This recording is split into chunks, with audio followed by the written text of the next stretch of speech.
नंतर आपल्या सगळ्यांचं पुन्हा एकदा स्वागत। शुक्रवारी दुबई एअर शो दरम्यान उड्डाण करताना HAL निर्मित स्वदेशी लढाऊ विमान तेजस कोसळलं।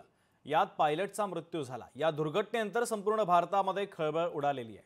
भारतीय हवाई दलाने या दुर्घटनेचं कारण शोधण्यासाठी चौकशीचे आदेश दिले।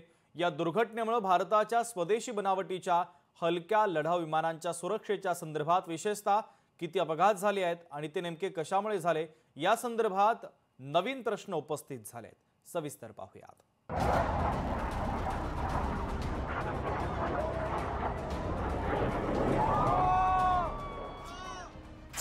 तेजस लढाऊ विमान दुबईमध्ये दुर्घटनाग्रस्त। स्वदेशी बनावटीचं तेजस कोसळलं कसं? दुर्घटनेमागील कारण निश्चितीसाठी IAF कडून चौकशीचे आदेश।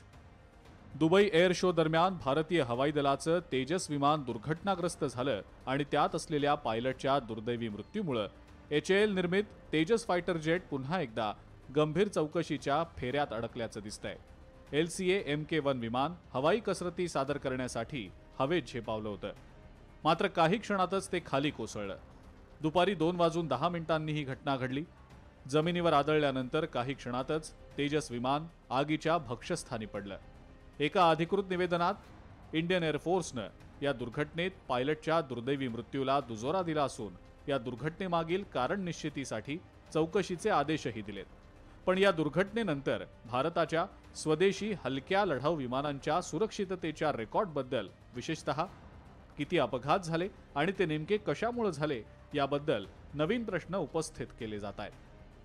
डाउनवर्ड मूवमेंटशी संबंधित या विमानाची कसरत सुरू होती आणि ही डाउनवर्ड मूवमेंट डायव्हिंग संपल्यानंतर आता वर पुन्हा विमान जाताना एक प्रकारे त्या इनर्शिया मधून हे विमान बाहेर निघू शकलं नाही आणि त्यामध्येच दुर्दैवानं ते विमान जमिनीवर कोसळलं आणि पायलटचा मृत्यू झालेला आहे। वर करणी जरी अपघात वाटत असला तरी नेमकं याच्या मागचं कारण काय होतं हे कोर्ट ऑफ इन्क्वायरी नंतर आणि फ्लाइट डेटा रेकॉर्डर त्याचबरोबर ब्लॅक बॉक्सच्या विश्लेषणानंतर आपल्या समोर त्या ठिकाणी येईलच।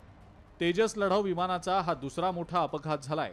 यापूर्वी 2024 मध्ये जैसलमेर जवळ तेजस विमान हे अपघातग्रस्त झालं होतं, मात्र दुबईतील तेजसच्या दुर्घटनेनंतर ही दुर्घटना तांत्रिक अडचणींमुळे झालीये की यामागे काही वेगळं कारण आहे असे अनेक तर्कवितर्क सध्या लावले जात आहेत।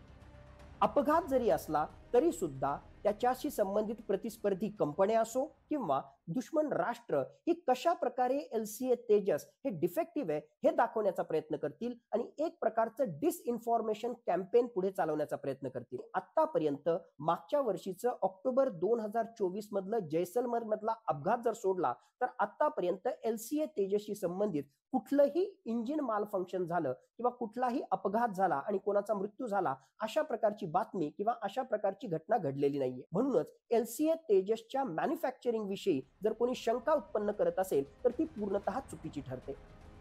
हिंदुस्थान एरोनॉटिक्स लिमिटेडनं म्हणजेच HALनं तयार केलेल्या तेजस या लाईट कॉम्बॅट एअरक्राफ्टला अर्जेंटिना, फिलिपिन्स आणि मलेशियासह अनेक परदेशी खरेदीदारांची मागणी आहे।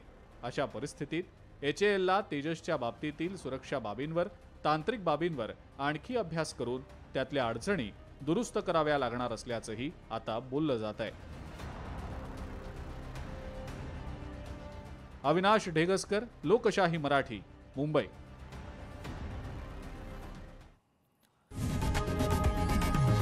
लोकशाही मराठी ऐका, पहा, जागरूक रहा।